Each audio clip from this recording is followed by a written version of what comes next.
One night in March of 2016, two friends sat on a couch in Lunel, France, watching a true crime show on TV.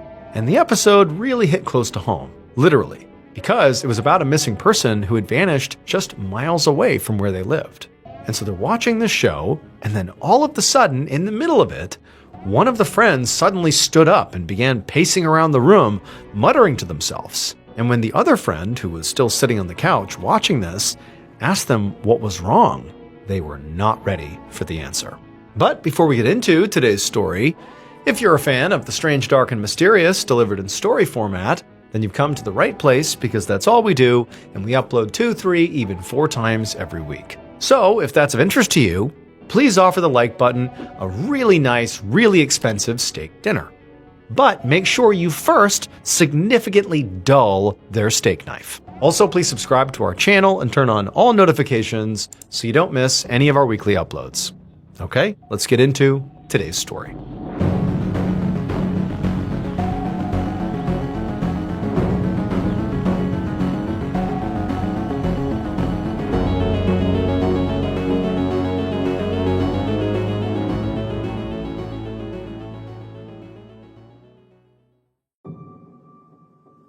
At 4:30 p.m. on June 23, 2014, 49-year-old Patrick Isouard hurried out the side door of a hospital in Sète, France, buttoning a fresh-collared shirt as he ran to the parking lot.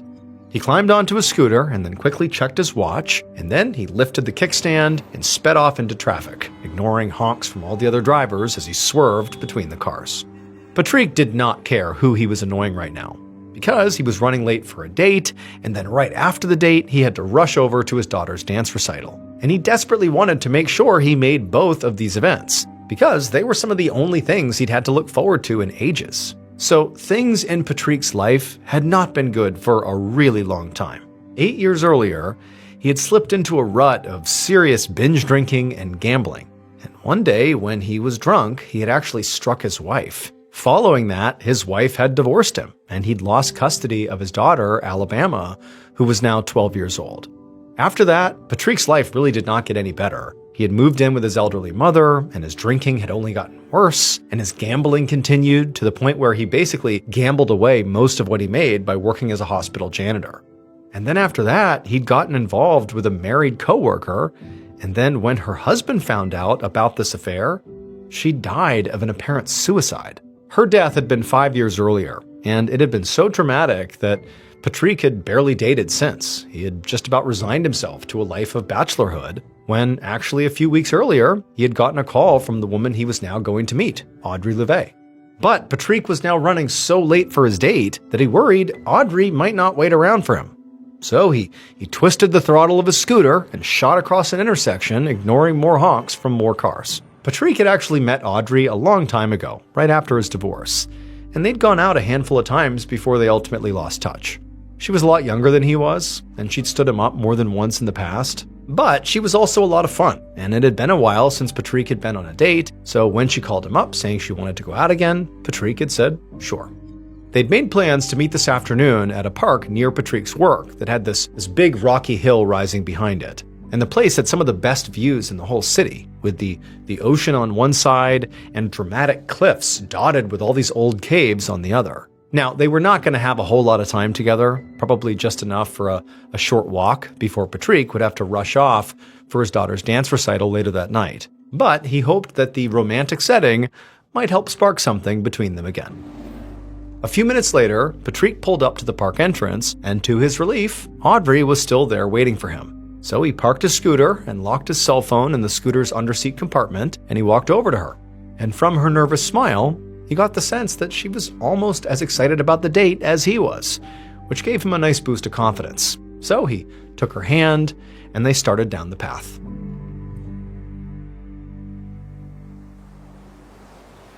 Around 8 a.m. the next morning, 10 miles up the coastline from where Patrick and Audrey had been walking at that park, Patrick's older brother, Mark Isouard, stood on the deck of his boat, pulling a big oyster trap out of the water. As he was doing this, his phone rang, so he stopped and he answered it.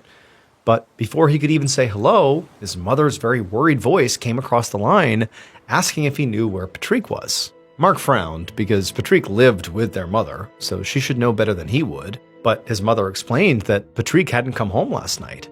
He also wasn't answering his phone, he hadn't shown up to work that morning, and perhaps most concerning of all, he'd missed his daughter's dance recital the previous evening.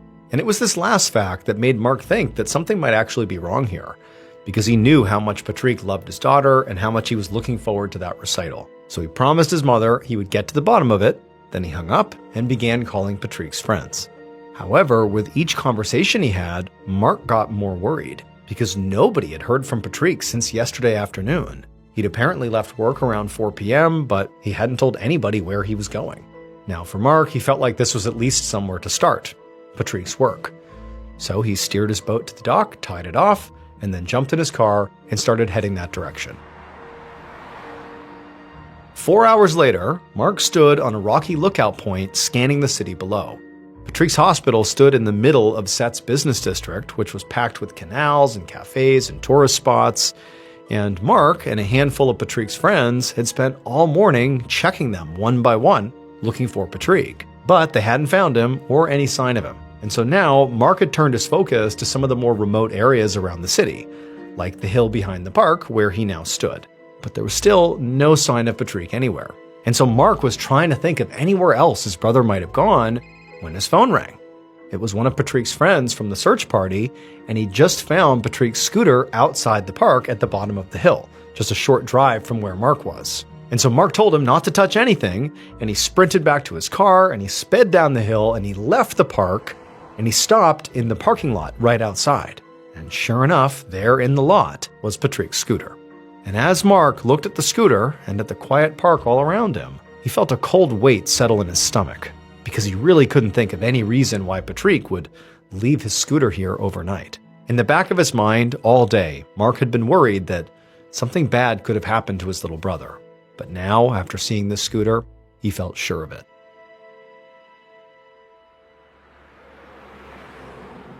Almost 2 weeks later, at 8 a.m. on July 5th, 2014, Detective Boris Ferrier took the exit ramp toward the French town of Set. And as the sunlight hit his windshield, he had to squint as he looked out at the long stretch of beaches and canals framed by these beautiful rocky cliffs in a small, dense urban center. Verrier was a senior investigator from the nearby city of Montpellier, but he had just been called in to take over a missing persons case that had stumped the local police in Set. About 2 weeks earlier, 49-year-old Patrick Iswar had disappeared after going on a date with a woman whose name was Audrey Louvet. The local police had already spoken to Audrey, who said she didn't know what had happened to Patrick. She said they had gone for a walk, and then he had escorted her to her bus, and then after that, she'd assumed that Patrick just sort of went back to his scooter and carried on with his night. But the scooter had been found the next day, still parked, where he and Audrey had met up for their date, with no sign of Patrick anywhere nearby. And now, almost 2 weeks later, Patrick had still not turned up. Since then, Patrick's brother, Mark, had been helping the investigation. Verrier had spoken to Mark on the phone, and Mark had talked about Patrick like he was a saint, a guy who would drop everything to help out somebody in a jam, who never got into fights and had really no enemies. But Verrier didn't necessarily believe this, because in his experience, people who inexplicably vanished oftentimes were kidnapped or murdered. Now, he had no reason to actually suspect that around Patrick. He could have just as easily gotten into an accident, fallen off a cliff, or maybe he chose to vanish. But at this point, what Verrier really needed to do was, on his own, dig into who Patrick was and figure out if there was a reason why he wasn't here right now.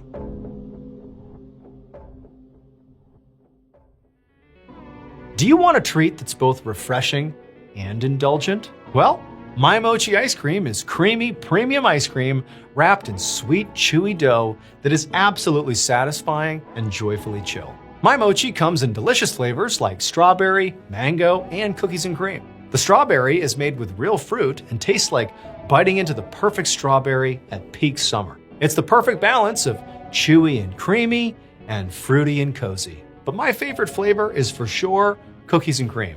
It's dreamy, creamy, and the cookie bits keep it fun. I take them out of the freezer and I let them soften up just a little bit, and then I can't stop eating them. My Mochi is also gluten-free and only around 70 calories per piece. It comes in a box with 6 individual snacks, which makes it really easy to share. That is, if you want to. Look for the purple box of My Mochi ice cream in the freezer aisle of your local grocery store.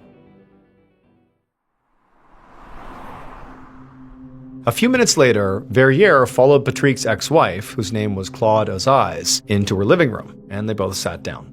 Verrier switched on his recording device, and he asked Claude where she was on the day Patrick went missing. Claude said it was just an ordinary Monday for her, and that after work she had picked up their daughter, Alabama, from school and driven her to her dance recital. She had expected to meet Patrick there at the recital, and it really surprised her when he didn't show up, because even though Patrick had plenty of flaws, he was a good dad. And at that, Verrier sort of leaned forward, because Patrick's flaws were actually what he wanted to know about. Now, he didn't think Claude was guilty of anything here, since she had a pretty strong alibi and didn't really stand to benefit from Patrick's disappearance. But he hoped she could maybe tell him about any old habits or current habits that could have gotten Patrick into trouble. And so when he asked her about this, Claude hesitated before saying she really didn't want to badmouth Patrick. But he drank and gambled a lot more than he should. At this point, Verrier pressed her for more details, but Claude just insisted that Patrick had really always kept that part of his life away from her. But after she thought about it for a moment, she said there was someone who might be able to tell Verrier more. And then she called their 12-year-old daughter, Alabama, into the room. Alabama appeared very visibly nervous and shaken up by everything going on with her dad, but her mother, Claude, took her hand and encouraged her to share her story. And slowly, the girl began to speak. She said that about a week before her dad disappeared, he'd brought her along on a very strange errand. They'd parked outside of a tunnel, and he'd told her to wait in the car. And then he got out and walked into this tunnel to meet with someone. It was a man. But it was too dark in the tunnel for Alabama to make out the man's features, but she definitely saw her father, Patrick, hand this man some kind of package before he quickly turned and ran back to the car. And then afterwards, her father wouldn't tell her who this man was. He just said that he'd done something really stupid, and because of it, he now owed some people a lot of money. After Alabama finished talking, her mother, Claude, thanked her and sent her back out of the room. And then once she was gone, Verrier asked Claude if she knew who this man in the tunnel might be. But Claude said she had no idea. But she said she did have one name that was worth looking into. Now, this was not someone who would have lent Patrick any money, but instead, it was a man who held a personal grudge against him. His name was Remy Chen, and he was a local hairstylist. An hour later, Verrier sat in a cramped cubicle of the Set police station, scrolling through a file on his laptop. Based on Claude's tip, he'd looked up the hairstylist's name in the police database and had immediately found a connection to Patrick. Back in 2009, so a few years after Patrick's divorce, Patrick had been questioned as a witness in the suicide of Remy Shen's wife, a woman named Nadège Shen, who had worked with Patrick at the hospital. Apparently, Nadège had come home after a work party and confessed to Remy that she'd been having this affair with Patrick. The couple argued for hours about it, and Nadège ended up sleeping on the couch while Remy went upstairs to their bedroom. And then the next day, Remy found Nadège in their garage, hanging by the neck. As soon as Verrier was done reading this, he knew he finally had a suspect, and so he looked up Remy's last known address and contact information. At around 10 a.m. the next day, so July 7th, Verrier followed Remy Shen into an interrogation room at the Set police station and shut the door behind them. Remy was a short, wiry man with a very obvious scowl on his face that made it clear he thought he was being very inconvenienced here. Verrier immediately got the feeling that Remy would likely only crack under intense pressure. So, right away, he tried to shake Remy by saying they knew he was involved in the kidnapping of Patrick Iswar. Now, this was a total bluff, because Verrier did not actually have any evidence, but he wanted to see how Remy would react. And to his surprise and irritation, Remy just laughed. Remy acted like he literally had no idea who Verrier was even talking about. And when Verrier brought up his late wife and sort of insinuated that obviously Patrick had had an affair and was a witness when she had died, Remy just scoffed and reminded him that it had been 5 years since her passing. He said he had moved on and begun dating other people. And anyways, it was sort of absurd to think that he would hold a grudge for 5 years without doing anything, but then suddenly now decide to take some sort of revenge out of the blue. It just didn't add up. But Verrier didn't really know what to make of this. It seemed like Remy was really confident, almost too confident. And so he pivoted and just asked Remy where he was on June 23rd, the day Patrick went missing. And after thinking for a moment, Remy just said that he had spent the whole afternoon alone cleaning out a storage unit that he had rented. This was obviously not a great alibi at all, but at this point, Verrier had no choice but to let Remy go. As Verrier watched Remy leave, he knew he was running out of time here. 2 weeks had already passed since Patrick's disappearance, and every day the odds of finding him alive got worse. So out of desperation, Verrier decided to circle back to the very start and speak again to Audrey Louvet. Being the last person to see Patrick before he went missing, Audrey was an obvious person of interest, but Verrier wasn't sure what more he could learn from her. The local police had already questioned her at the very beginning of the investigation, and Verrier had already watched that interview tape a number of times. But Verrier knew he just had to take a shot, so he picked up the phone and he called Audrey into the station. Later that same afternoon, around 2 p.m., Verrier sat across from Audrey in the same room where he just interviewed Remy. He said hello to her and he started the recorder, and then he asked her to explain her history with Patrick again. And at first, her answers were all just like they'd been on the tape. She said they had met 8 years ago in 2006, and they'd dated casually for a while before losing contact.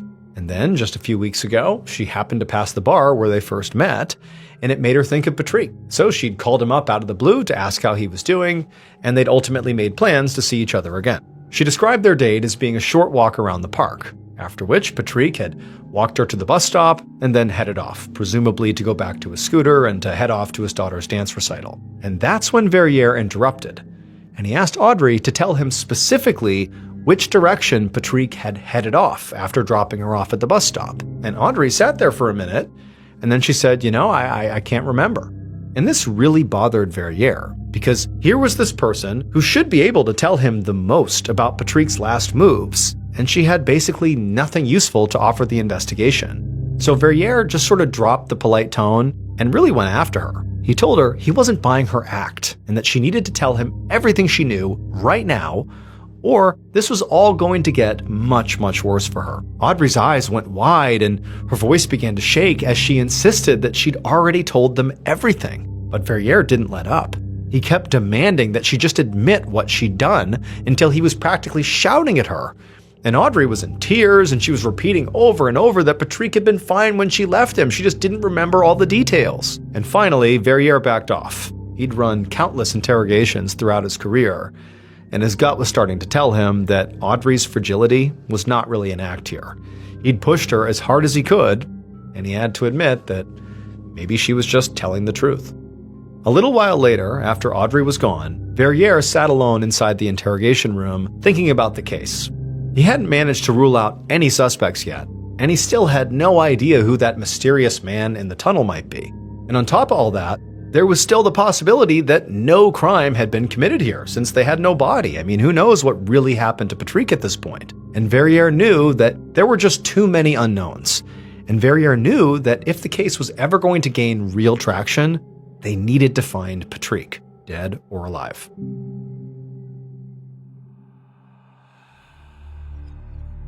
Around 11 a.m. on July 17th, so 3.5 weeks after Patrick Isouard disappeared, Detective Boris Verrier parked along the shoulder of a winding roadside in the French town of Sète. He got out of his car, he stooped beneath a strip of yellow police tape, and he headed across the long strip of dry grass leading up to a sheer cliff wall. A dozen yards ahead of him, barely visible in the rock face, was the dark, round opening of a cave. A few hours earlier, a group of teenagers had shown up at the police station seeming very frazzled, saying they had found a human body inside of that cave. And as soon as Verrier had heard about this, he had rushed to the scene because the cave was less than a half a mile away from where Patrick's scooter had been abandoned. And so now, Verrier turned on his flashlight and he stepped into the cave. And as soon as he did, a forensics team fell into step right behind him, and together, they began making their way into the darkness. Thanks to his flashlight, Verrier could see that the walls were covered in graffiti and that there were empty bottles and other garbage everywhere, so it seemed like this was probably a popular party spot for young people. As they moved deeper, the cave split off into a maze of all these different narrow tunnels, and just as Verrier was about to direct his team to spread out and begin searching all of them, he passed by one of these tunnels that absolutely reeked. And so Verrier stopped what he was doing and just aimed his flashlight down this particular tunnel. And he saw there was a shallow pit dug into the floor. and lying at the bottom of this pit was what looked like a ragged lump of black fabric, until Verrier stepped closer. The smell was overpowering now, and Verrier knew he was standing over the charred remains of a human body. Verrier bent down to examine it, and he saw right away there was what appeared to be a bullet hole in the skull and a bullet hole to the torso. And those details, one to the head, one to the stomach, and then, the body being burnt afterwards, likely to get rid of evidence, felt very familiar to Verrier. It felt like this could have been a mob hit.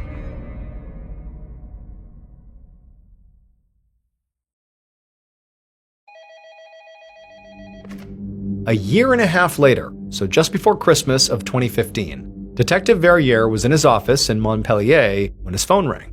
It was Patrick's older brother, Marc, calling to ask for updates on his brother's case, again. And Verrier sighed because the truth was, he had nothing new to report. The body in the cave had been confirmed to be Patrick, and so Verrier had hoped that discovery would lead to all these new leads. But after scouring the cave for clues and testing the cigarettes from the scene for DNA and speaking to the teenagers who reported the body, the case just hit a dead end. Now, the mob-like execution style did line up with a theory that Verrier had that, maybe Patrick had been killed over a gambling debt, by the mob basically, or someone who was affiliated with, organized crime. But Verrier had never been able to actually uncover any trace of Patrick having any sort of debt that would get him killed. Also, he still had not been able to identify that mysterious man in the tunnel that Patrick's daughter had mentioned. And so that left Remy and also Audrey as his only suspects. And Verrier had placed both of them under surveillance, but so far, neither of them had done anything suspicious. So the investigation was now stuck, and Verrier understood that Patrick's family was really out of patience here. So he was not surprised that when he admitted he still was not ready to make an arrest, Marc snapped. He told Verrier that if the police weren't capable of solving this, he was going to take matters into his own hands. 3 months later, on a night in March of 2016, Detective Verrier sat down on his couch in his living room to watch something that he'd been warned was coming. Marc had convinced the producers of a national true crime TV show to do an episode on his brother's case, and the episode was airing tonight. And as the show started, Verrier felt a knot of anxiety, because Marc knew details about the investigation that were not meant for the public, and if he shared them on this show, it could seriously compromise the case. But obviously, Verrier was also just curious to see how the episode had turned out, and part of him hoped that maybe renewed public attention might actually help the case. And as Verrier watched the show, he was relieved to see that Marc wasn't there to talk about case specifics. He was there to talk about Patrick. Marc described his brother as this hardworking father who never seemed to catch a break in life, and who at the very least deserved justice. And at the end, he put out a simple plea for anyone with information to please come forward. When the show ended, Verrier did not really feel worried anymore that anything that had been revealed on the show was sensitive or that it could negatively impact the actual investigation. But he also knew that, the impact the show was going to have was probably going to be pretty small. Like, he didn't expect anything to come of this plea for help from the public. However, he would be wrong, because the next morning, Verrier's phone would ring. And an hour after that call came in, Verrier was ringing the doorbell of an apartment building in Lunel, which is a town close to Sète. A woman would answer the door, and when Verrier flashed his badge, she invited him inside. The woman, whose name was Sophie, had reached out to the police after watching Marc's interview on TV, saying she did have information about Patrick's case. And so Verrier followed her into her kitchen, and he sat down across the table from her, and he turned on his recorder, and he told her to just start from the beginning. And the moment the story began to spill out, Verrier knew he'd solved the case. Based on the evidence collected at the crime scene and witness testimony, the following is a reconstruction of what police believe happened to Patrick Isouard on the afternoon of Monday, June 23, 2014.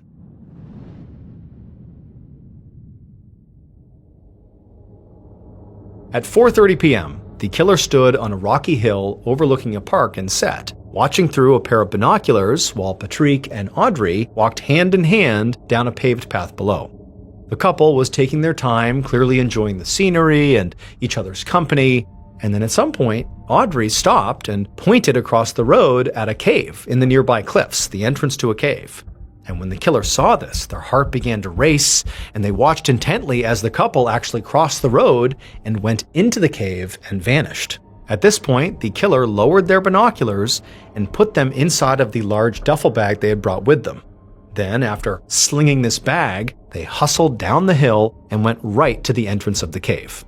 When they reached the entrance to the cave, they stopped, and they put that bag on the ground. They unzipped it, and out of it they pulled a large rifle, a roll of duct tape, and also a white mask. The killer put the mask on, and with the rifle and tape in hand, they entered the cave.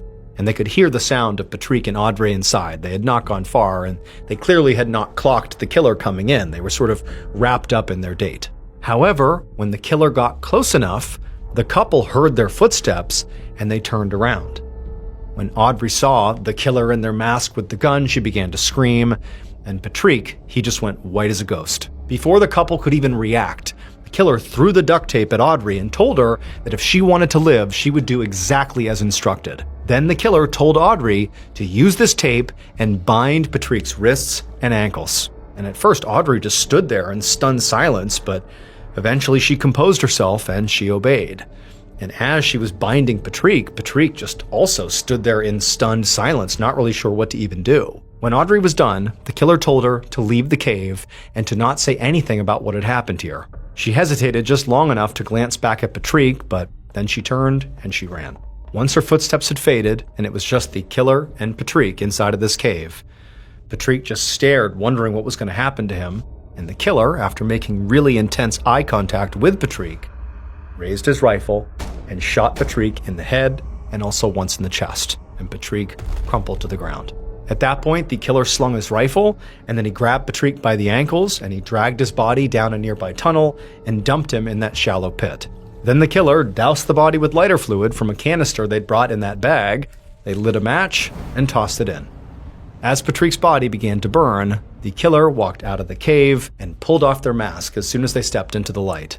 They now had only one thing left to do: go find Audrey and explain everything, and convince her not to go to the police.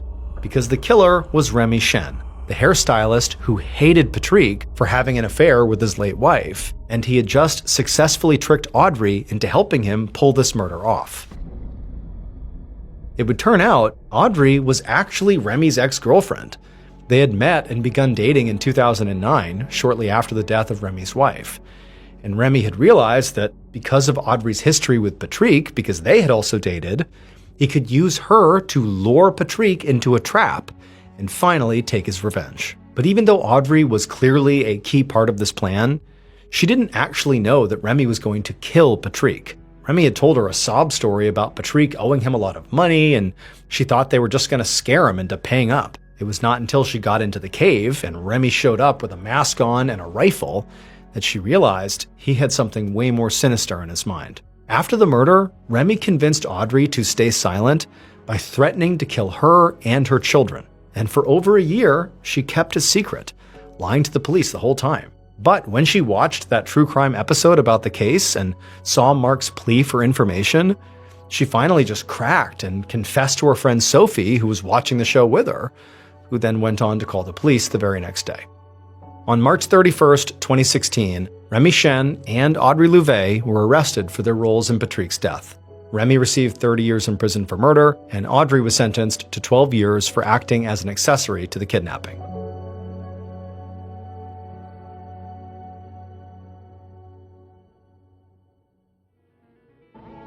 Thank you so much for watching. Let me know what you thought of today's episode in the comments. And remember, we have a whole playlist of true crime episodes ready for you to binge right now. So click here and give them a watch. All right, until next time, see ya. Today, I'm going to tell you two stories that each of them at first glance will appear to be sort of a run-of-the-mill true crime story. But they are not. I promise you, stick to the end of each of these stories and you'll hear two very unique, very sort of unbelievable plot twists. But before we get into those two stories, if you're a fan of the strange, dark, and mysterious delivered in story format, then you've come to the right place, because that's all we do, and we upload 2, 3, even 4 times every week. So if that's of interest to you, please sneak into the Like Button's house and log on to their computer and email love letters to all of their work contacts. Also, please subscribe to our channel and turn on all notifications so you don't miss any of our weekly uploads. Okay, let's get into today's stories.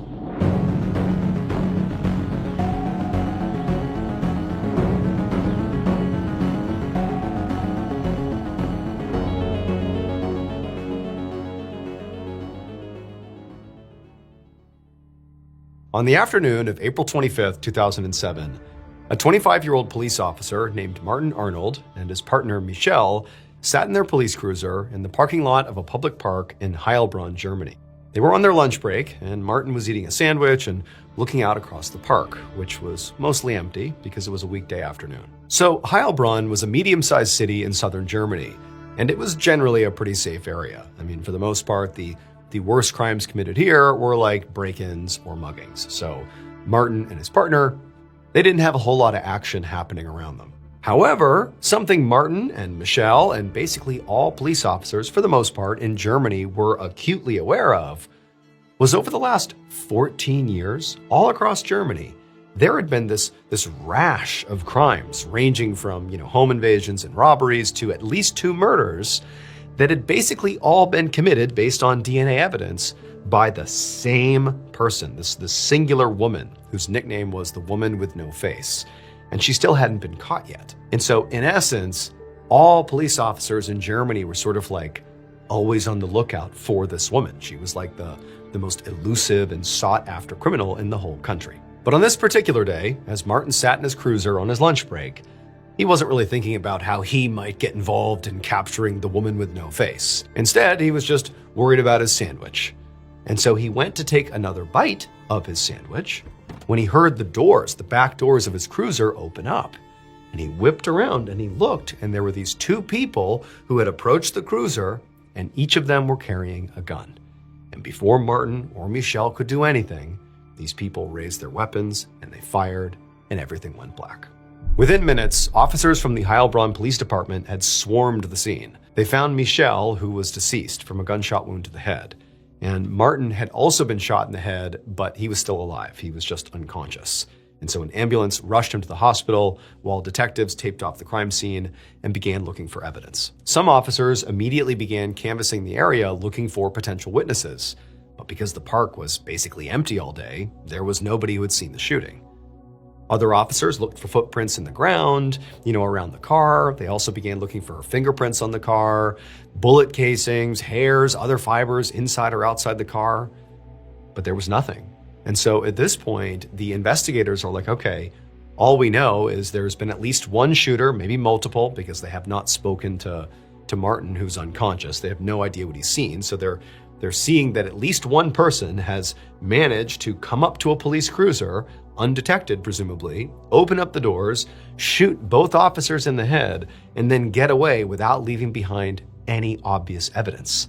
It just seemed crazy. Like, have we just missed something? Like, there's got to be something here that sort of points us in the direction of who was responsible. And so in a last-ditch attempt to find something helpful at the crime scene, one officer swabbed the inside of the car for potential DNA evidence. They knew that if there was DNA, it could belong to Martin or Michelle or anybody else who might have been inside of this car, and any of those people didn't have to be the shooter or shooters. They could just be people in the car. But it was possible that DNA found inside that car could belong to whoever did this. However, they wouldn't know about this DNA sample until the crime lab analyzed the swabs, and that could take a really long time. But it was certainly worth it. And so they sent the swabs off for testing. While they waited for the DNA results to come in, the Heilbronn PD continued trying to find witnesses or any other helpful evidence, anything, but they kept coming up empty.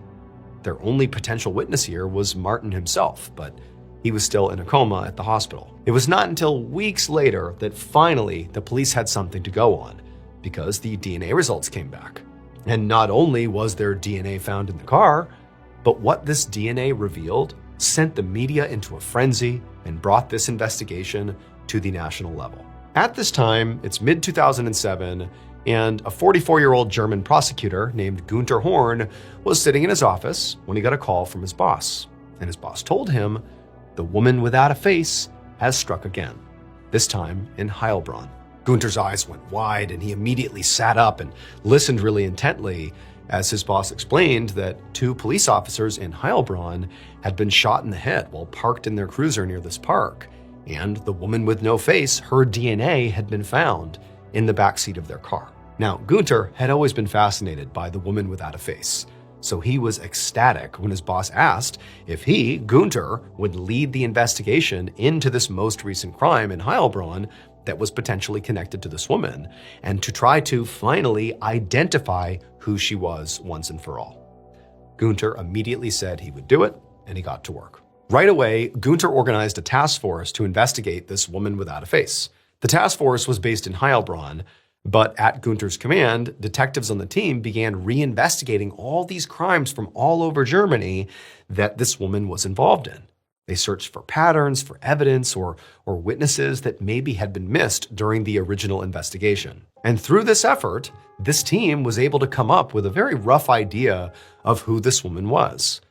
They knew that she was very likely a heroin user because police had once recovered a heroin needle with her DNA on it at a public park. They also knew she had a lot of criminal contacts because many of her crimes involved co-conspirators. But anytime police had interrogated her co-conspirators, they had refused to say anything about her. It was like they were afraid of her. And there were a couple of other details that struck Gunther as being pretty odd. The only evidence this woman had ever left behind at any of these crime scenes was her DNA.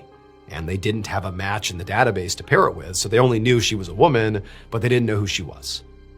In 14 years, she'd never left behind a fingerprint, a footprint, a hair, or anything else. So it seemed like, her crimes were extremely deliberate, very clean, very well planned, but also she was clearly leaving behind her DNA at all these crime scenes. It almost seemed like that was her calling card. Also, what Gunther and his task force discovered is that in many of the crimes committed by the woman without a face, witnesses described seeing what looked like a man at the scene, not a woman. And this was obviously weird because based on the DNA evidence, they knew unequivocally that their suspect, this woman without a face, was biologically female, not male. And so to Gunther, it seemed like, maybe this man that was being seen at these crime scenes was just one of the woman's co-conspirators, or maybe the woman without a face dressed as a man to avoid being caught. But it was impossible to know without a first-hand witness who had actually seen the suspect up close. That was what Gunther really needed. And in late May, about a month after the shooting in Heilbronn, Gunther got a call about that exact type of witness that he was looking for. That same day, Gunther walked into a hospital in Heilbronn, and he saw Heilbronn police officer Martin Arnold laying in a hospital bed with his eyes open. He'd been in a coma for a month now after being shot, but he had woken up. And he clearly was Gunther's best chance of catching the woman without a face because presumably before he was shot, he might have gotten a look at her. So he was that witness who might be able to describe her. And so Gunther, he walked over, sat down next to Martin's hospital bed, and he asked him to please tell him everything he remembered about what happened. And Martin, he was very distraught about the whole thing. He's just woken up. He's just learned that his partner has died. And so he's very emotional. But he ultimately tells Gunther that, realistically, he can't really remember what happened.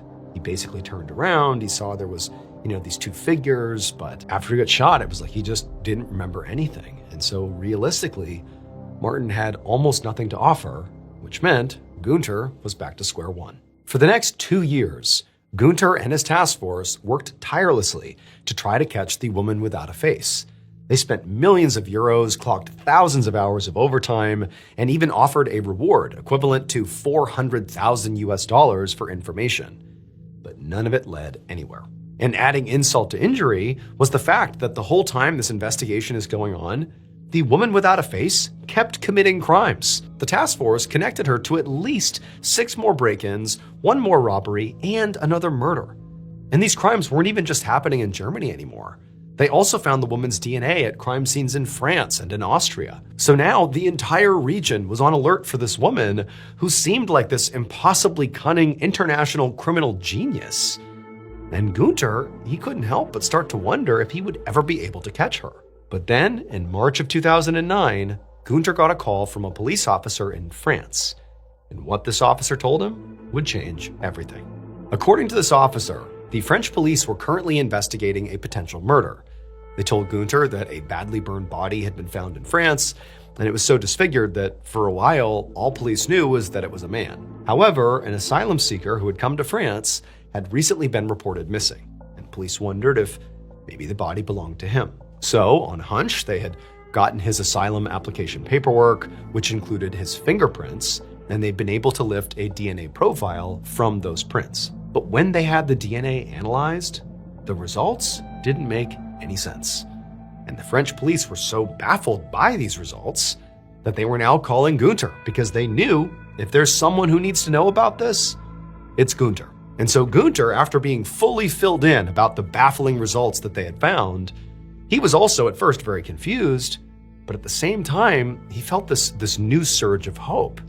Because to him, it felt like, as bizarre as this was, maybe this was the break he'd been looking for the past 2 years. Maybe this was the time he was finally going to figure out who this woman really was. So he thanked the French police officer and then brought this new information to his team. And within just a few days, this new information from France did lead Gunter and his team to the woman with no face. It would turn out this woman, the international criminal mastermind behind dozens of crimes, including at least 4 murders, who had evaded capture for 16 years all across the entirety of Germany and beyond, appeared to everybody who actually knew her as a totally normal person. Like nobody suspected she was actually responsible for all these horrible crimes. She was a young woman who lived in southern Germany, who during the day she appeared to work at a factory, and at night she appeared to just go home.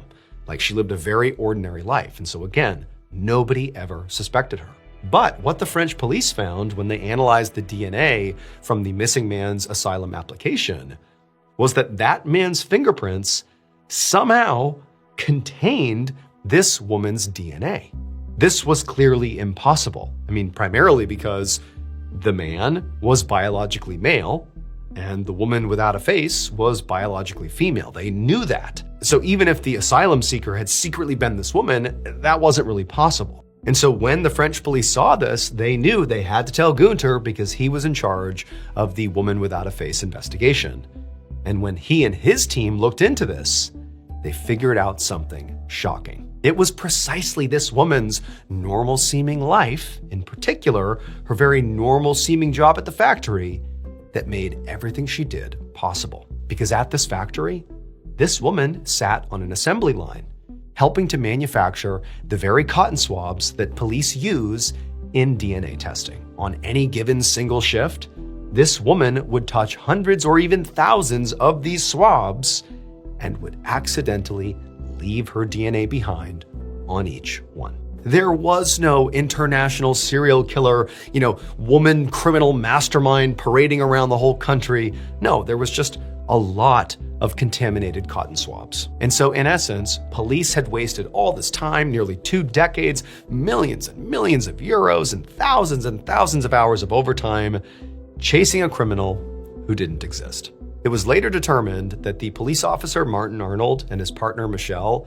were shot by 2 members of a neo-Nazi group. However, many of the other murders previously attributed to the woman without a face are still unsolved, primarily because police spent so long chasing the wrong suspect. Today, the case of the woman without a face is considered one of the biggest embarrassments in German police history.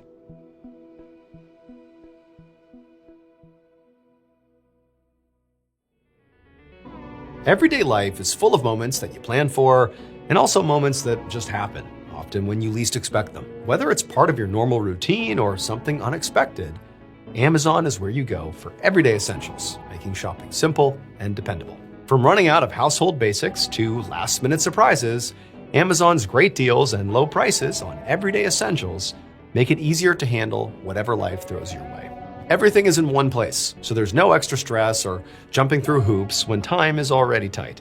Whether it's something you buy regularly or something you suddenly realize you need right now, Amazon makes it easy to find what you're looking for quickly and at a price that feels good. It's straightforward, dependable shopping that makes everyday moments feel more manageable with less stress, fewer steps, and more confidence that your money is well spent. Shop Amazon and save on essentials. Save the everyday.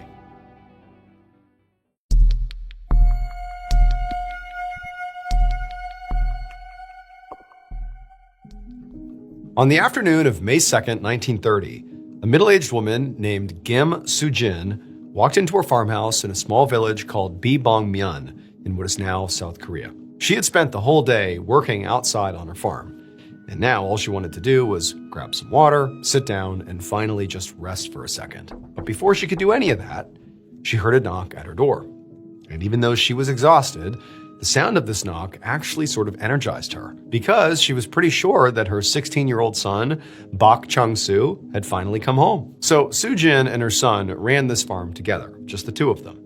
And they really barely made any money doing it.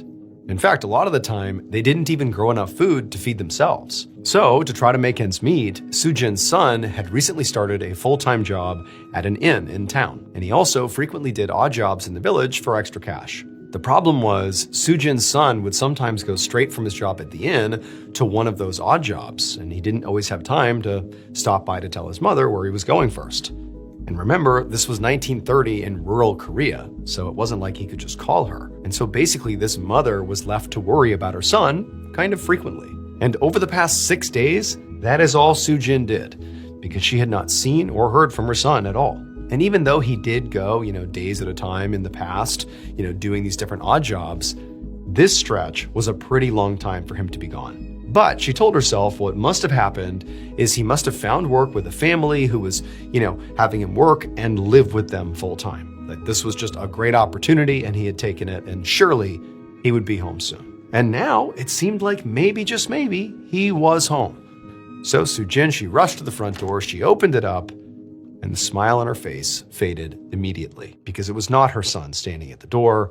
Instead, it was two police officers. And the first thing they asked her was if she knew of any teenage boys who were missing from the village. And Soo-jin told them that, she had a son of her own who was a teenager. He was 16. And the reality is she didn't know where he was, and he'd been gone for the past week.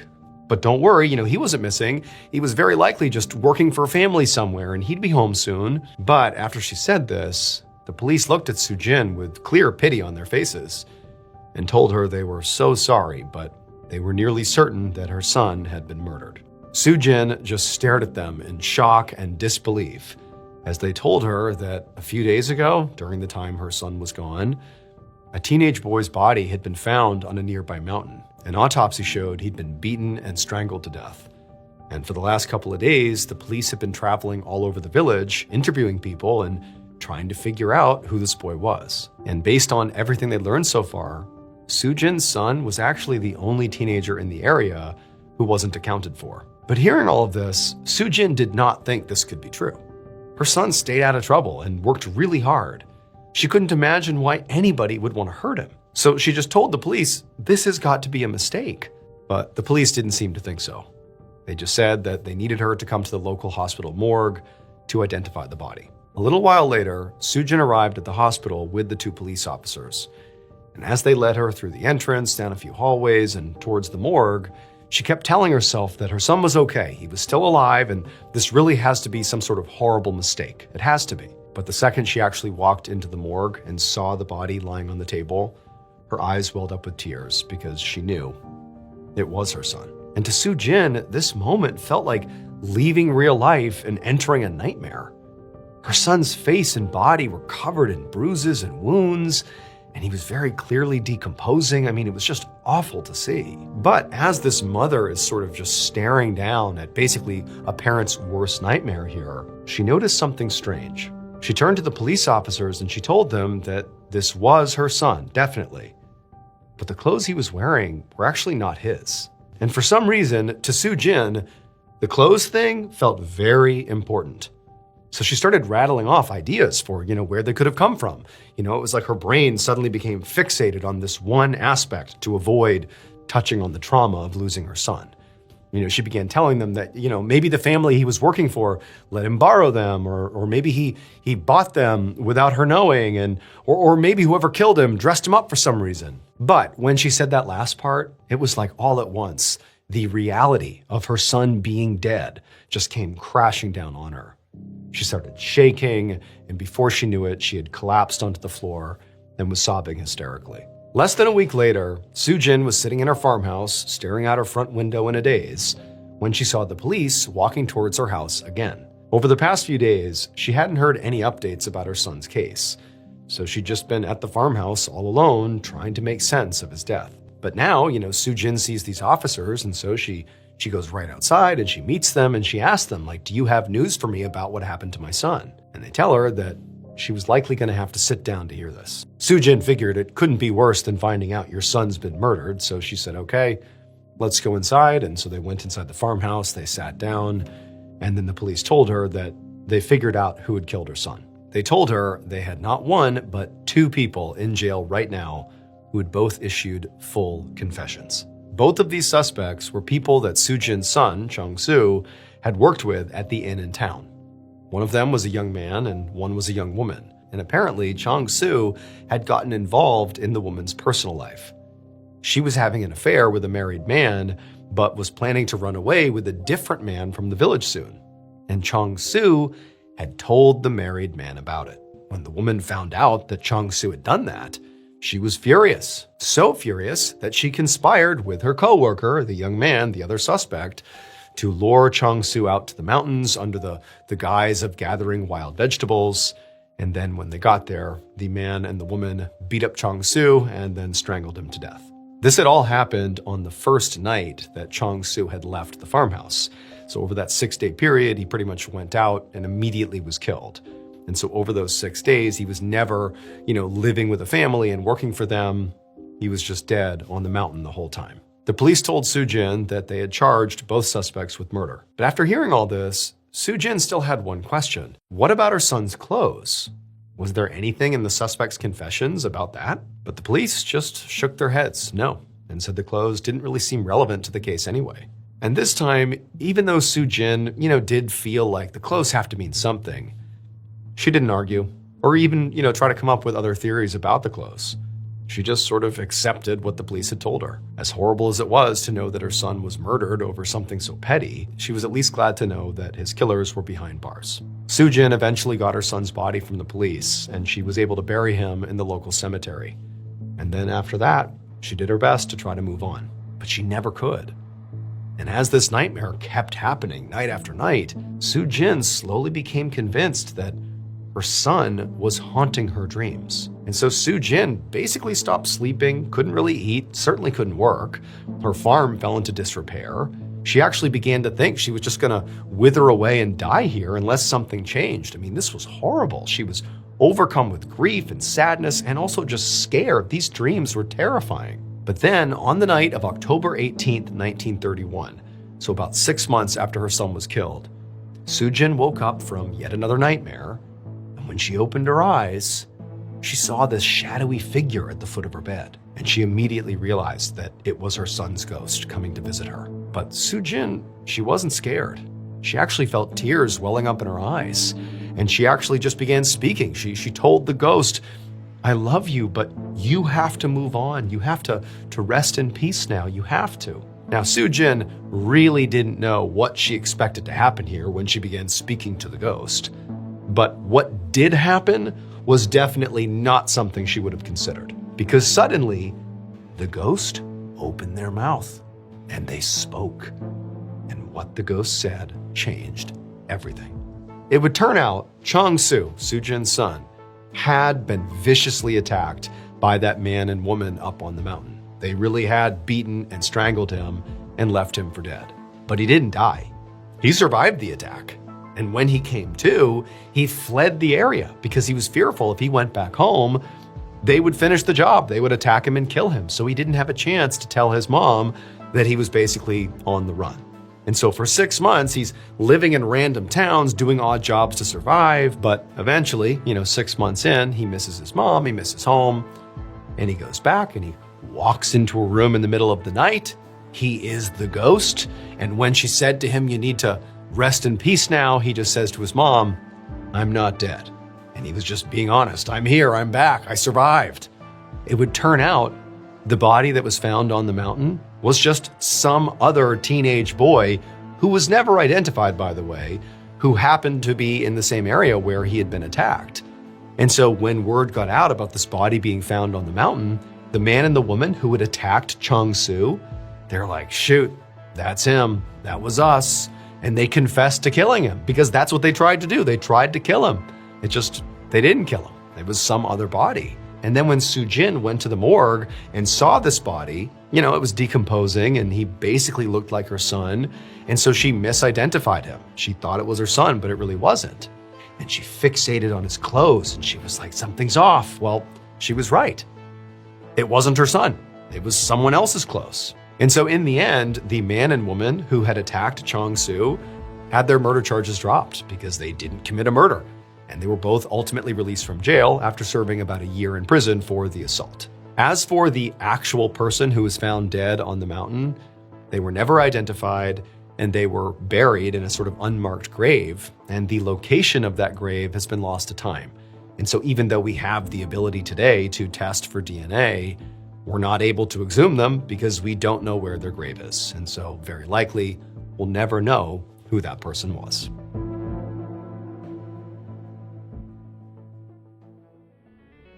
Thank you so much for watching. Let me know what you thought of today's episode in the comments. And remember, we have hundreds of videos for you to binge right now. But if you're looking for a recommendation from me of that one video that's worth your time, well, it's this one right here. So give it a watch. All right, until next time, see ya. Hey guys, I'm back by the fire and I have another awesome story to share with you. Today's story is this epic survival story. And I mean, the story itself is truly unbelievable, but I'm telling you, the twist at the end, basically how this person was able to survive, you will not see coming. Great plot twist, great story. I know you're gonna like it. But before we get into today's story, if you're a fan of the strange, dark, and mysterious delivered in story format, then you come to the right campfire because that's all we do, and we upload 2, 3, even 4 times every week.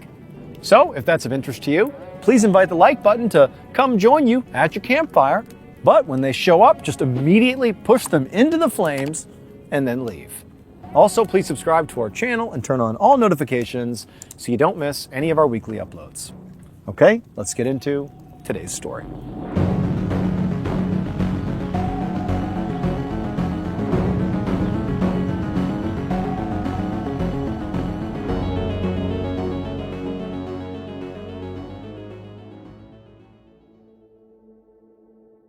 Around 10 a.m. on March 18, 1944, a 26-year-old Finnish soldier named Aimo Koivunen sat around a campfire with a group of other soldiers inside of the Arctic Circle in Northern Europe. They were very deep into the wilderness in this forest that was covered in several feet of snow. And Aimo was melting a pot of that snow over the fire so the group could drink some tea. And at the same time that Aimo was doing this, even though it was kind of relaxing to be sitting here, Aimo, his whole body was basically aching.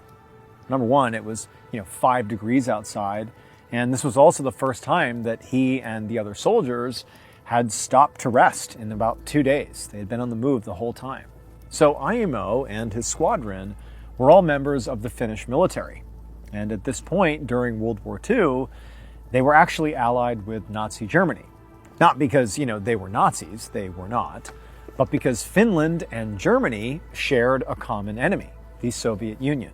Right now, Aimo and his squadron were in an area called Lapland, which used to belong to Finland. But 4 years earlier, the Soviet Union had invaded Finland and ultimately forced Finland to cede this land to the Soviets. But now, during World War II, Finland wanted to get their land back, and Germany was helping them do that. And so Aimo and his squadron were in Lapland on essentially a reconnaissance mission.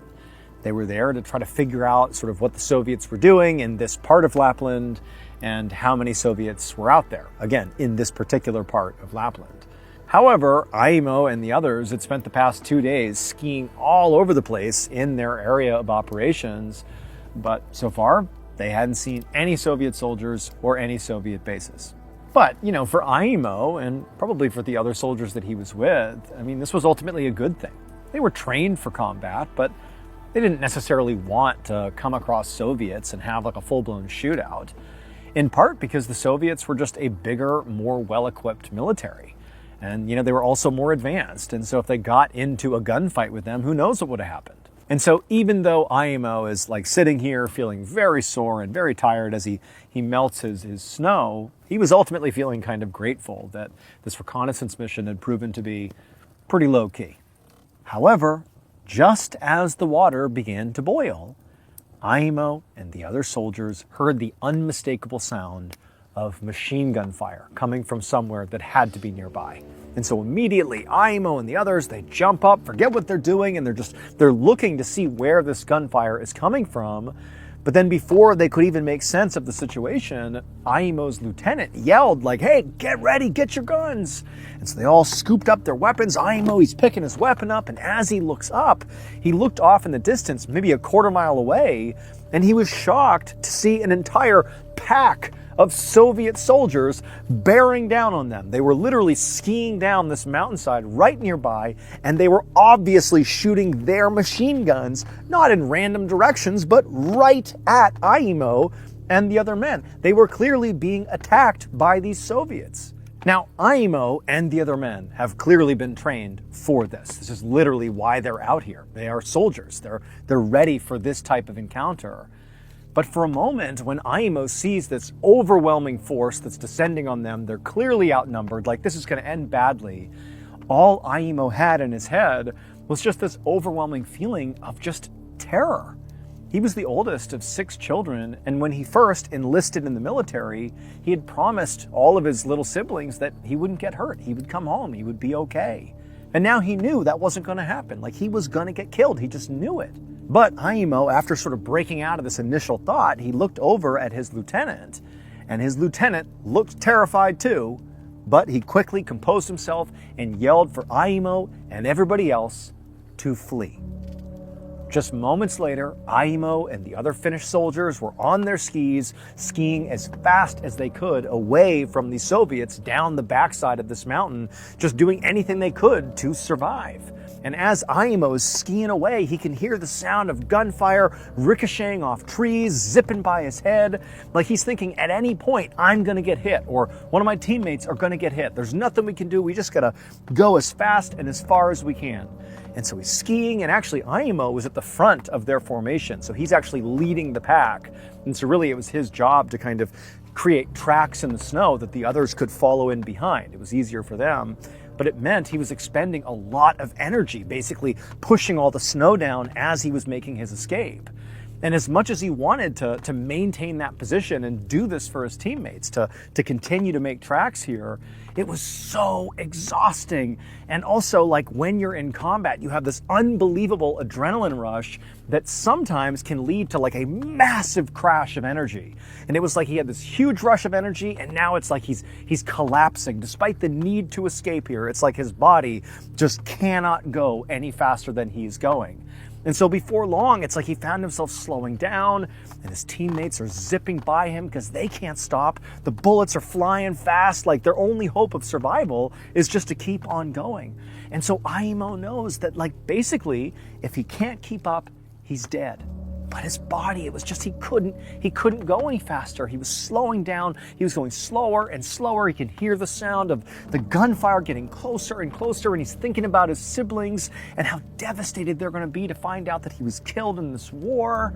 And so slower and slower he's going. The sounds are getting louder and louder behind him, and he sees the last of his teammates pass him, and he sees them just kind of drift off down the mountain into the white abyss beyond, and they're gone. He's alone, and he just can't keep up. And then finally, he just loses control of his skis. He veers off to the side. He starts tumbling down the mountain, smashes into a tree, and he passes out. When Aimo woke up, it was light outside, but he had no idea how much time had passed. He also really had no idea how he was even still alive. Like, what, did the Soviets just decide not to kill me? Or did they not see me? Like, what happened to my teammates? Like, what's going on? He had a lot of questions, but in addition to feeling confused about the whole situation, he also had this really distinct other feeling.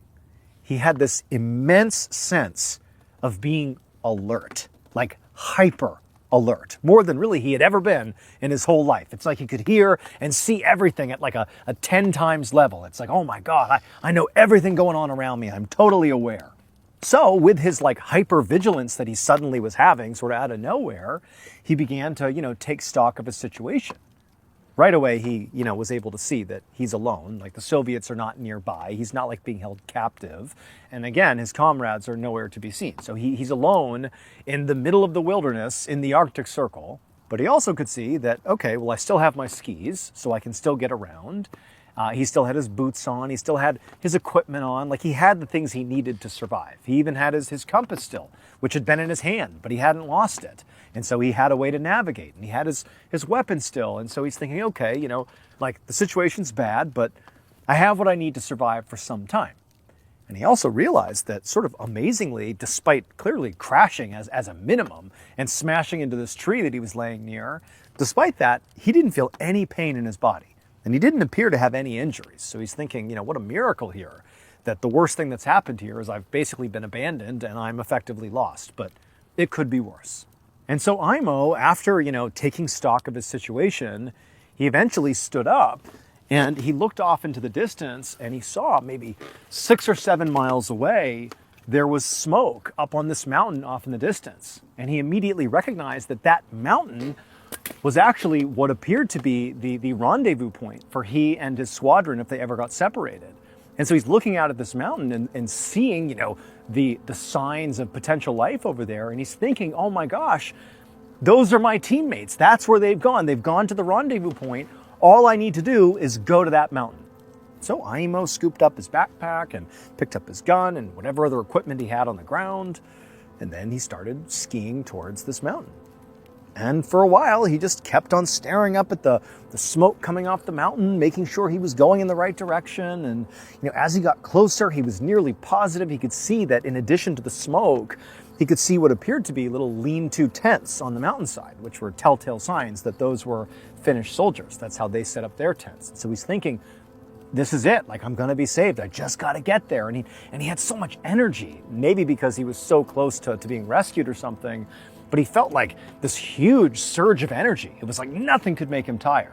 And then finally, Imo got close enough to this campsite on the side of this mountain that he actually could see faces. He could see the other soldiers, and they were his, Finnish comrades. They had clearly gone to the rendezvous point, and they hadn't seen him yet. And so here he is, feeling like full of energy. He's barreling towards them, and he starts calling out to them. He's thinking they're going to be like totally shocked that, anybody would just come out of the wilderness towards their campsite, let alone Imo, who they must have assumed by this point was dead. Also, he's thinking, I don't want them to shoot at me, thinking I'm a Soviet soldier, so I better get their attention. And so he's yelling out for his comrades. And at some point, one of the men, they turn and they see Imo, and their reaction is not what Imo wanted. Their reaction was being really shocked, grabbing their weapon and shooting at him. And before long, all these soldiers, all of his comrades, are opening fire on Imo. And Imo's like, come on, like, I'm one of you, what are you doing? But he's already going so fast, skiing so fast, that his only move was to basically ski right down the middle of their camp and just go to the other side of the mountain. And so he literally skied through this campsite with all of his comrades shooting at him, who miraculously missed him, so he doesn't get shot somehow. The bullets are whizzing past his head, and he's thinking, oh my gosh, they think I'm a Soviet. Come on, I'm calling out to you guys. I'm not a Soviet. But he barrels past them, and then after he's pretty far away from this campsite, he's yelling back to them like, guys, it's me, it's Imo, what are you doing? But they're yelling and they're shooting in his direction. And so he had no choice but to just keep on skiing away from them, away from safety, or what he believed was going to be safety. And so on he went for hours and hours, just skiing and skiing away from this ambush, if you will. And the whole time he's thinking, like, what happened? Even if they shot at me at first, couldn't they have figured it out that, like, I'm one of you? Like, wouldn't you have realized that eventually as I skied right through your campsite? I have the same uniform as you. I have the same weapon as you. You recognize me? Like, what was that? And so he has no idea what happened, but he's like, how do I have so much energy? Like, how am I able to do this? I've been skiing for hours and hours and hours. I've been shot at so many times. Like, this is surreal. What's happening? Like, what is going on here? And so Aimo just continued skiing for hours and hours until it was abundantly clear he was not in shooting range. He didn't hear the sound of any gunfire. Like, he's safe again. Still very confused why this was even happening, but he's safe. The sun's gone down, and so he thinks, like, okay, I need to stop. I need to make camp. I need to regroup. But it was at this point that he's thinking to himself, like, I haven't eaten anything. I haven't had any water. I've basically been at a full sprint, like skiing at a full sprint here for practically the whole day. I've had multiple near-death experiences. I smashed into a tree during that initial, skirmish. But I feel great. I feel like I have more energy than I've ever had in my whole life. And so he's just caught by, like, how am I able to do this? Is this what it's like when you're in a true survival situation? Like your body just goes into like overdrive or something? Like he couldn't understand it. And so he's standing there, like, basically telling himself, you really need to stop. Even though you have the energy to go pretty much indefinitely, you need to stop, you need to make a fire, you need to have food, you need to have water, you need to rest. But it was like he was forcing himself to do these things. He didn't feel compelled to do them. It was like, oh, that's right, I need to, like, do human stuff. And so that's what he did. He stopped, he built a fire, he made some food, and he's like not hungry at all, but he's eating the food, forcing himself to. He's having some water. And then he said, okay, I'll rest, and then in the morning I'll figure out what to do next. But he lays down to go to sleep, and he should have been completely exhausted, but he wasn't. He couldn't even sleep, like, not at all. He just laid there completely wide awake as the wind and sleet and snow whipped all around him, and he just laid there. Again, feeling great, but just not tired at all. The next morning, when the sun came up, Aimo had not slept at all, but still he was able to get up, put his skis on, and get his stuff and continue skiing, basically in the direction that he believed would bring him back to Finland. And as he was skiing, he's thinking to himself, it's kind of interesting because when he first got attacked by the Soviets, it was like his mind was clear, but his body failed him. Like, his legs got so tired from trying to cut those tracks in the snow that he fell off and crashed. And that sort of led him to this position. But now, for whatever reason, it was like his mind was delirious. Like, he couldn't keep his thoughts straight, but his body was like a Terminator. Like, he just kept on going no matter what. And so he just kept on skiing, almost like without even thinking. His body was like on autopilot. And so he skied for hours and hours and hours just in this one direction that he sort of loosely believed would bring him back to Finland. And the whole time he's skiing, he didn't see another soul. He is out in the middle of, the Arctic Circle. There's no more Soviets. There's no more teammates, nothing. He's just out in the middle of the wilderness. And realistically, he didn't know if he was even remotely going in the right direction, but he was just going to go. But that night, as he's still just skiing in a straight line, not stopping, sort of unbelievably, he looked up ahead and he saw somebody, the first person he had seen since, the ambush at the campsite. And even more unbelievable is the person he saw was one of his teammates. It was this guy named Matty. He was a comrade of his. They had been together when the Soviets had first attacked. And so immediately Aimo's thinking, like, clearly Matty got separated as well, and it's just serendipity that we have wound up at the same place. And so Aimo, he skis right up to Matty, and he's waving him down. He's so relieved to see him. And Matty, when he looks over at Aimo, he doesn't shoot at him, but he sort of tells him to, like, be quiet, like, calm down. And he kind of beckons him over. And when Aimo comes up next to Matty, he has all these questions, like, what do we do? Where are we going? But Matty just tells him, like, just to be quiet, and then gestures to lay down on the ground. And so Aimo doesn't really know what's going on here, but he trusts Matty. Matty is not shooting at him. That was a good sign. And so the two of them just laid in the snow. They laid down right there. And for the first time in what felt like a very long time, Aimo was able to feel tired enough that when he closed his eyes, he did drift off to sleep almost right away. When Aimo woke back up again, he was not lying down in the snow with Matty. He was instead standing up on his skis, skiing down a mountain, like on a mission. Matty's nowhere to be found. And on top of that, he didn't have his backpack and he didn't have his gun. Had no idea how long he'd been skiing for. He didn't know like where he was going. It was like he went from passed out to skiing, just magically skiing. Now, realistically, at this point, IMO is thinking to himself, clearly what's happening here is I'm like hallucinating or something. Because how is it possible that I was just with Maddie laying on the ground sleeping and now I'm here? Like, it didn't add up. And so as he's just sort of mindlessly skiing along, he's like telling himself like, this is you dying. Like, this is you losing your mind before you die. Like your mind is all over the place. Your body's still going for reasons he didn't really understand. Still at, full tilt, full energy, didn't know why. But at some point that's going to give out and you're just going to die. Like, that's what's going to happen here. And so Aimo's only hope was that between now and when he died, that hopefully somebody would see him and save him. He knew it was an outside chance, but at this point, that's all he had. And so on he skied. No weapon, no backpack, no supplies. He's basically operating on no sleep, and he's just skiing. And for days and days, he doesn't stop. He can't believe his body is keeping up as well as it is. His mind is like totally gone, but he is just going for days and days and days. Doesn't run into anyone. But then one day, again, days later, he's skiing along and magically almost in front of him appears this building. He can't tell if it's necessarily a military outpost or civilian. He doesn't know if it's Finnish or German or Soviet. But he knows, even in his totally fractured mental state, that attempting to go in that building and hoping there are people in there that will save him, even if they won't, even if they kill him maybe, that is a better outcome, a better choice than doing what he's doing right now, which is the sort of endless ski to his death. And so Aimo starts skiing faster and faster towards this building, just like full reckless abandon, fully committed to this is my rescue or this is my death. And as he gets closer, he sees, sort of unbelievably, that this is a military installation, and it is a German military installation. And remember, the Finnish are allied with the Germans at this point, and so this is a safe place for him. And so he's so relieved, he can't believe he's going to potentially survive this thing.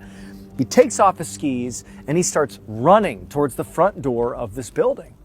But before he gets to the front door, he steps on something, and then there was a loud bang, and he's thrown into the air and comes crashing down. And when Aimo opened his eyes and sort of took stock of what had happened, he didn't feel any pain, but he looked down and he saw his foot was just a bloody mess. There was literally bones poking out of his ankle. Like, he could see clearly he sustained a horrible injury, and he must have just stepped on a landmine. But Aimo, determined to get into that building, he pulled himself up, again, sort of channeling this unbelievable just endurance he had been feeling the past several days that he'd been out here. He stood up and on one foot began hobbling his way towards this installation. And he finally gets to the front door of this German military base. And he grabs the doorknob and he's about to open it when there's another banging sound and he's thrown again into the air. He had stepped on another landmine. And he comes smashing down, and he doesn't die, he doesn't feel any pain, but he looks down at his legs and he sees his other leg that was not injured a minute ago is now also mangled. So now he can't even stand. He's incapacitated. And on top of that, even though he's near this military outpost, he turns and looks at it, and now that he's a little bit closer and he's sort of looking more, intentionally at this building, he realizes it's abandoned. Like, this isn't going to save him. He's trapped. He's in the middle of nowhere, and there's no one here. And so at this point, Aimo just said, you know what? It's over. Like, I'm going to die. And so he literally just crawled his way over to this nearby ditch, let himself roll into it, and he just waited to die. He just knew it was over. But he didn't die. For days, he just laid in this ditch, like, unable to die. He wanted to die. He wanted this to be over. Like, what else is he going to do? Who's going to save him?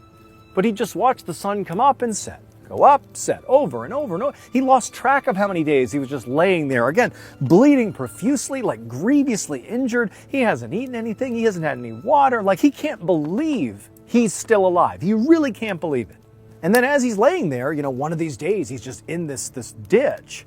He looks up during the daytime, and he sees what looks like a plane flying overhead. Now, at this point, Imo is in very bad shape. I mean, he's alive, but it's not going well. And he knows that, so he doesn't know if he's hallucinating this or what, but he felt like it was real. But after watching this plane circle overhead for a minute, Imo was almost certain he heard the sound of this plane landing nearby. And then a couple of minutes later, he could have sworn from the ditch, he can't really see anything, he could hear the sound of people speaking in Finnish, his native language.